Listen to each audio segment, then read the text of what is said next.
While I'm waiting for that to dry, and I have about a half hour, I figured I'd go ahead and talk about paint for just a second. I did get this, I posted where I bought it from. And like I said, the guys that I went to, they were actually able to look up the paint code from Yamaha. I don't know if you can see that, but you'll see it in the picture. The OEM codes, etc. And he also put it on a spectrograph. It's funny it says BMW Motors on it, but anyway, so it's probably because of the label. And but they were very helpful. They not only did they find the code, they also did a spectrometer match to make sure the code was a match to what was on the ski. And it was very close. They made a minor modification, and I'm telling you, that black is exactly the black that's on the ski now. This is the clear coat, which is real interesting too. It's a two-part, obviously, a base coat and the clear coat. But this clear coat, you take this little red cap. I haven't done it yet, so let's take this thing here, and I guess this canister has two different areas inside of it, two different reservoirs. Take this cap, you press it down onto the bottom. I can't do it now because I'm not ready to clear coat. I could because you have 24 hours. But once I push that down, it will release the hardener into the clear coat. Shake it up real good, and then that is what's going to be put on as the clear. Now they said I needed to wait a half hour or more to put the clear coat on. They said not to do any wet sanding or anything between any coats, and then that will be it. And I'm going to probably put I'll put a couple of clear coats on because this only lasts 24 hours, and then it hardens inside of the can. Another thing to mention is you just have to use a mask. Here in Florida, it sucks because, well, it's good, but it sucks painting with that mask on. Largely because it's still over 80 degrees, probably 82 degrees here in Florida, and it is December, 4th. So we're going to have a beautiful winter, and hope y'all make it down to Florida someday, get to ride.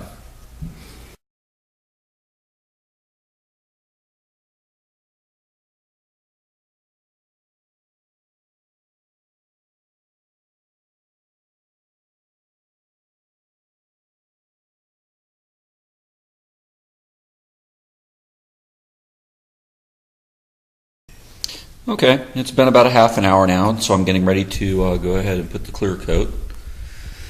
So I've taken the little red thing out of the top of this thing's cap, and I'm going to stick it in the bottom, which will release the hardening agent, and then I'll shake it up. Not sure how it actually works, but something like that. Maybe I gotta hit it on the floor real hard. Let's see.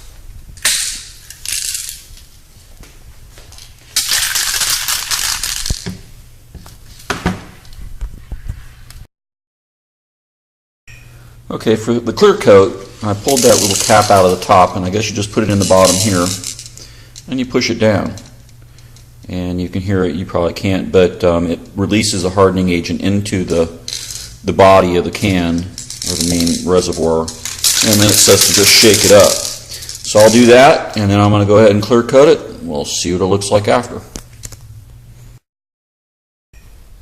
And here's where I've sprayed back between the bunks and back by the pump tunnel. And all I got to say is I'm very impressed with the paint and the paint can. I've only done up to this brace, and I'm going to continue on. But just a very light coat is all I'm doing. I'll put about 3 very light coats on before I clear coat.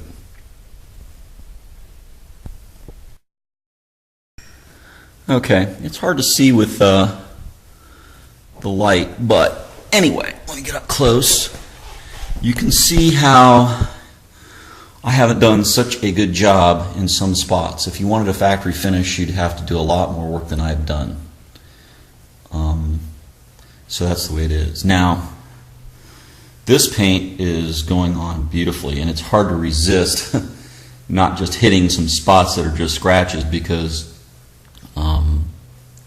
frankly it fills the scratch a little bit, I think, and at the same time any little bit of white that might show through goes away. But you can see, obviously, I am not on a clear factory finish or anything like that, but I also have the thickness of everything restored and it is pretty smooth. I can't touch it or anything right now, obviously. But I'm going to put another 2 layers of paint on. I'll let it dry for half hour and then I'll start with the clear coat. Let me show you a spot that I did touch with just paint.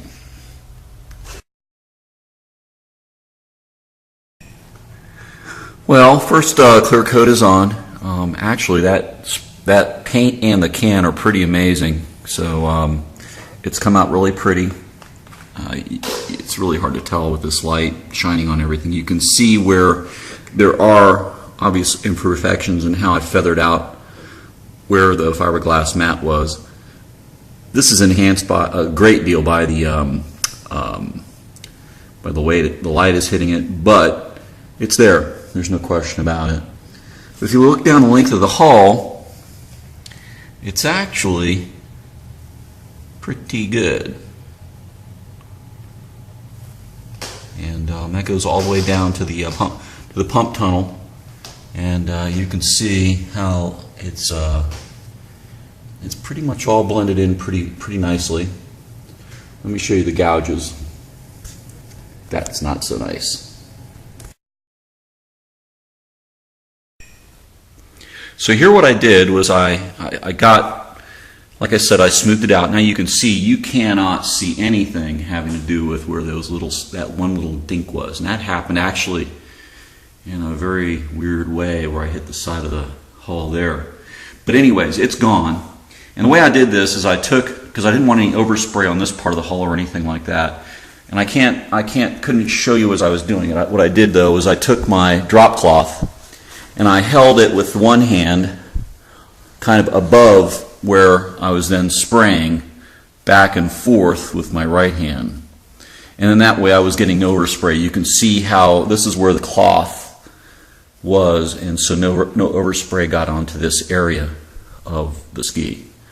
So I'm going to do that one more time, and then I'm going to pull the tape off and see how that looks. I might decide to go ahead and feather it a little bit. I could do that. I could go ahead and let it dry completely and I guess wet sand it to get rid of any edges. But I don't think that's going to be necessary with this paint. We're going to find out though.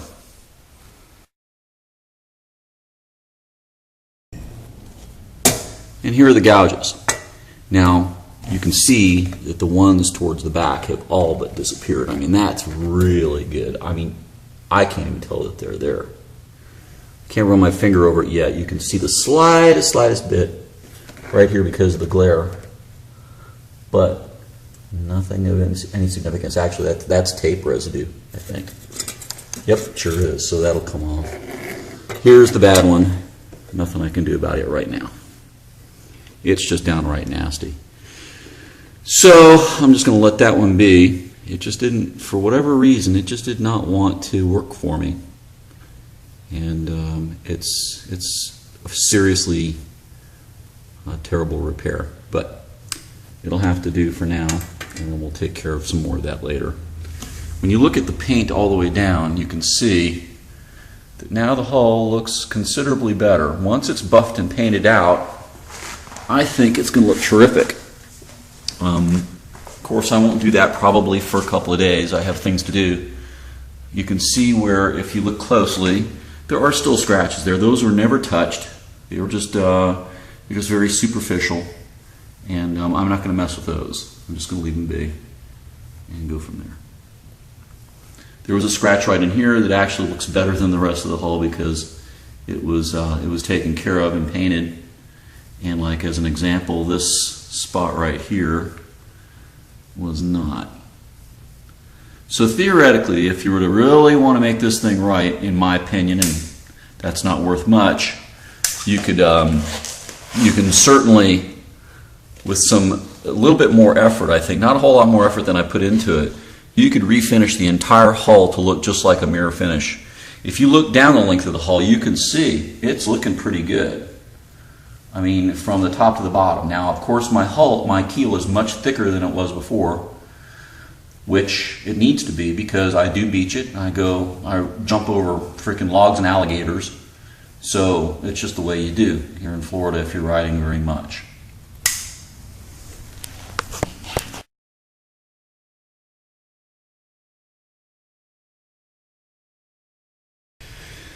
Well, while I'm waiting for this to dry, I let it dry for a few minutes. It's got to wait a half hour before the clear coat. I decided to open the garage door, a little bit of fresh air in here. I've been ventilating it with just the slightest crack at the bottom of the garage door and a fan going, but still gets quite a bit in here, and I've been using a mask. So anyways, thought I'd give you a shot. Here is how things look as of right now. Not too bad. You can see right in here, most of those scratches you're looking at, those are scratches that were there that I never repaired. Okay? So it is what it is. Now, you can see, if you get down and look at the keel of the hull, I do have some lumps and things like that in my finish. So it's certainly not perfect. It's certainly not professional, but it certainly is thicker than it was before I did the repair. So that's where that is. Now, as I was spraying, doing the clear coat down there, I decided, you know what the hell? I just sprayed basically down the entire length of the hull on everything. I figured the worst case is that it's, it's just going to wear off. It might flake off, and that's definitely a possibility, but probably not going to happen. And the benefit would be is it just makes it blend and does make the scratches harder to see. I have scratches that I'm not trying to repair.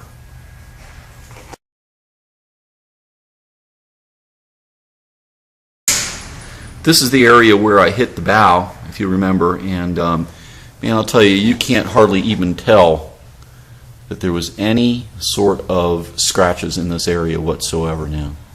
And that's just without polishing, without doing anything to it yet. So I'm pretty impressed with that. You can see that it's a little bit rough.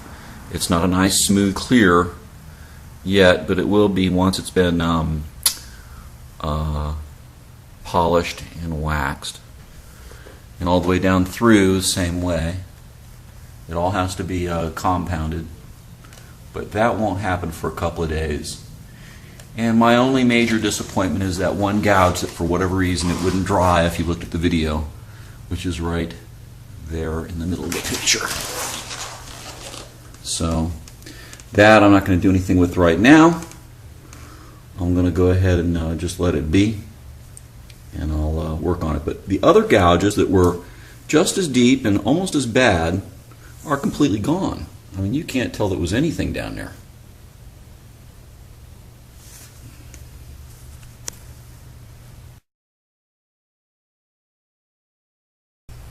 I won't take you through the buffing and polishing steps other than to say that it will make the hull look even more awesome. Not that it looks that great, but it's way better than it was before I attempted my repairs. I have every confidence that this will have to be done again. Well, this is the last installment, and basically I'm wrapping it up. I'm actually taking it riding on quite a long trip tomorrow on the St. Johns River in northern Florida. As you can see, the hull is pretty much done. What I've done is I did some additional sanding. I also went down and bought myself a buffer polisher that you can see right there. I've had them before, but I needed more power than I have on the one I have now. So anyways, everything looks pretty great. It's not, of course, the factory finish. Never intended to be. But this side of it has already been buffed out and has one coat of wax on it. It'll probably get 2 or 3 coats more. And as you can see, it looks nice and shiny. The underside where the patches are certainly rougher than the flat, and I don't think you can see it, but let's get it down in there. And there you can see the hull. Looks pretty good. It's not. You can see the reflections of where it's rough, like right there is the tip of the fiberglass mat. There was really nothing I could do to completely blend that in, and it shows up actually considerably more on the camera than it does when you're just looking at it for some reason. Anyways, that's where it is. I have not buffed and polished all the way down to the pump tunnel yet, so you can see it still looks pretty rough. And then looking down here where the gouges are,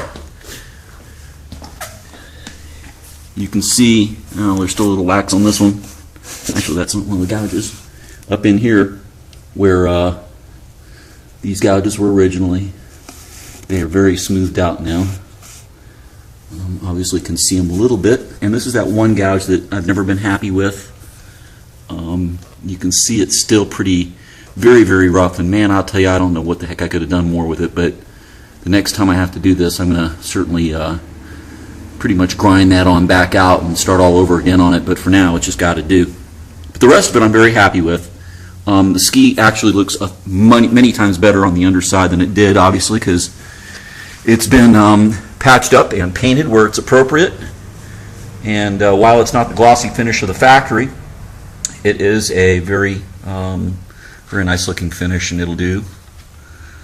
So hope this does you well, gives you some confidence to go give it a try, and we'll see you online.